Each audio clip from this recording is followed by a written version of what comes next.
ini. Sumber energi yang berasal dari minyak bumi dan gas merupakan sumber energi yang tidak dapat diperbarui. Sumber energi ini memiliki ketersediaan yang terbatas dan suatu saat akan habis. Manusia memerlukan sumber energi lain atau energi alternatif untuk memenuhi kebutuhannya. Sumber energi alternatif berasal dari sumber energi yang dapat diperbarui. Contohnya sinar matahari, angin, air, panas bumi, gelombang laut, dan biom. Sumber energi alternatif merupakan sumber energi yang bukan sumber energi tradisional. Sumber energi tradisional adalah bahan bakar fosil seperti batu, minyak, dan gas alam. Nah, sumber energi tradisional ini memang habis ya jika tidak digunakan secara terus-menerus. Sedangkan sumber energi alternatif yang dikembangkan saat ini memanfaatkan sumber energi yang tersedia di alam dan tidak akan habis, yaitu matahari, angin, air, dan panas bumi. Oke anak-anak, kan sudah diperhatikan video pembelajaran itu. Selanjutnya ibu mau bagi kalian dalam dua kelompok. Yang ini kelompok 1 dan yang ini kelompok 2. Kita akan membuat kincirangin. Nah, untuk langkah-langkahnya ibu bagikan teks petunjuknya ya.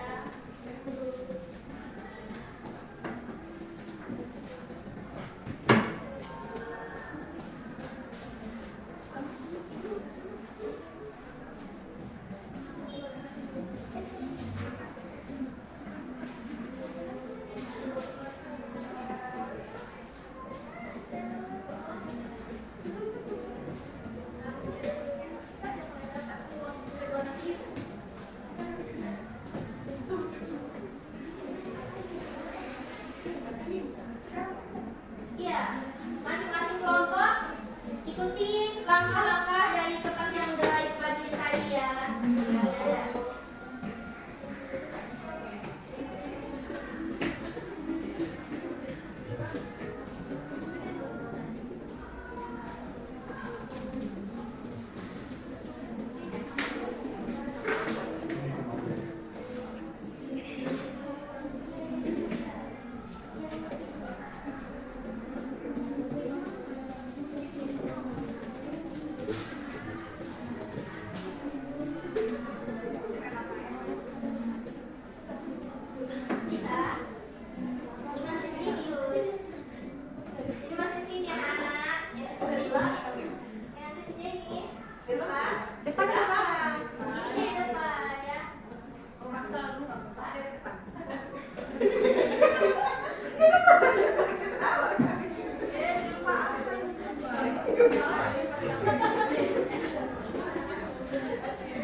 Nah sekarang coba anak-anak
Bagaimana jika energi yang kita gunakan sudah habis?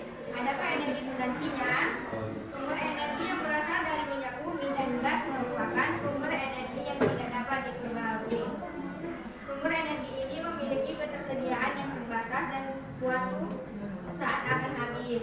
Manusia memerlukan sumber energi lain atau energi alternatif untuk memenuhi kebutuhannya. Sumber energi alternatif berasal dari sumber energi yang dapat diperbarui. Contohnya sinar matahari,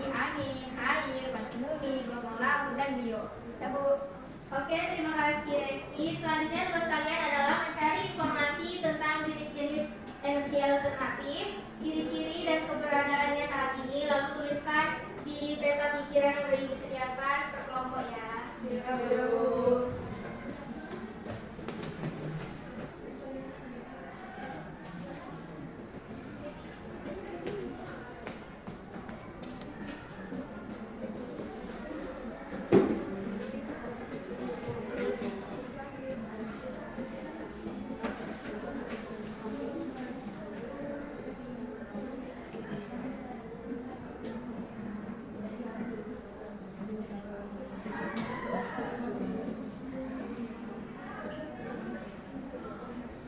Oke anak-anak, udah siap tugasnya?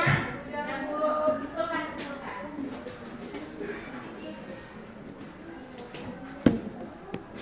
Kelompok 2 mana tugasnya? Udah siap? Oh iya.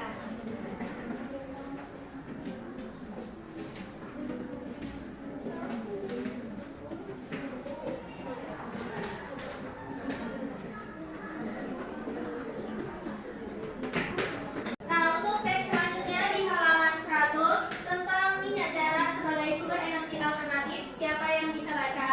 Saya Bu. Ya, anak Halis. Minyak jarak sebagai sumber energi alternatif. Minyak jarak mulai dikenal sebagai sumber energi alternatif biodiesel. Biodiesel dihasilkan dari minyak yang diperoleh dari biji tanaman jarak yang banyak tumbuh di daerah tropis seperti di Indonesia. Minyak jarak dari biji tanaman agar ini mempunyai potensi untuk dikembangkan sebagai tanaman penghasil minyak pengganti bahan bakar minyak bumi karena memiliki beberapa keunggulan. Salah satu keunggulan minyak jarak adalah tanaman ini mudah dibudidayakan sehingga dapat menjamin ketersediaan bahan mentahnya. Proses pengolahannya cukup sederhana sehingga mudah dilakukan oleh masyarakat. Namun tidak memerlukan teknologi yang tinggi sehingga biaya investasinya terbilang murah. Oke. Selanjutnya siapa yang bisa baca? Ya, Nurul. Minyak jarak juga dimanfaatkan untuk minyak alam dan minyak gas. Memasak minyak jarak dibuat lebih praktis sehingga memudahkan penggunanya. Minyak jarak dapat ditemui di pasar-pasar modern atau di warung. Pemanfaatan minyak jarak ini telah memberikan kesempatan yang baik dalam bidang pekerjaan.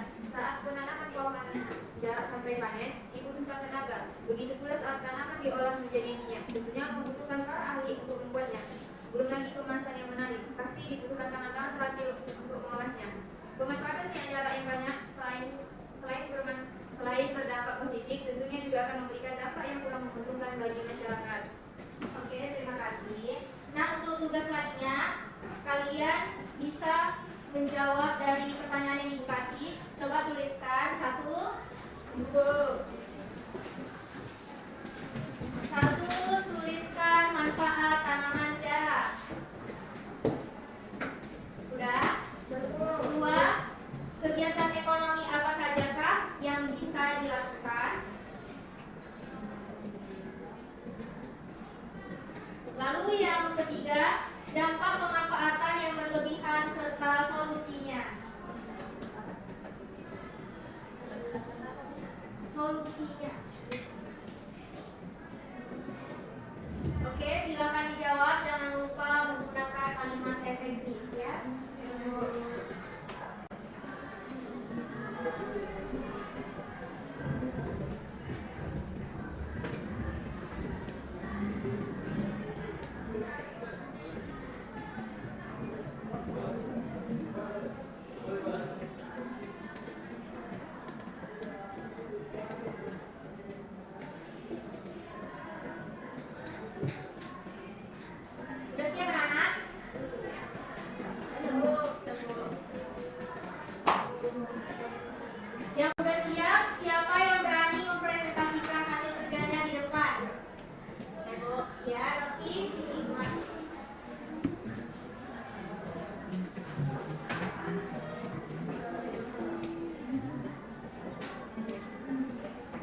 Baiklah, kesimpulan dari pembelajaran kita hari ini adalah kita mempelajari pelajaran bahasa Indonesia, yaitu mempraktikkan teks yang dibaca. Kemudian pelajaran IPA, kita mempelajari tentang energi terbarukan dan tidak terbarukan. Energi terbarukan adalah sumber daya alam yang tersedia berlimpah di alam dan berkelanjutan, yaitu energi surya, air, angin, panas bumi, dan lainnya. Energi tak terbarukan merupakan energi yang bisa habis seiring dengan pemakaian dan perjalanan waktu, yaitu bahan bakar fosil seperti batu bara, gas alam, dan minyak bumi. Dan yang terakhir kita mempelajari PS,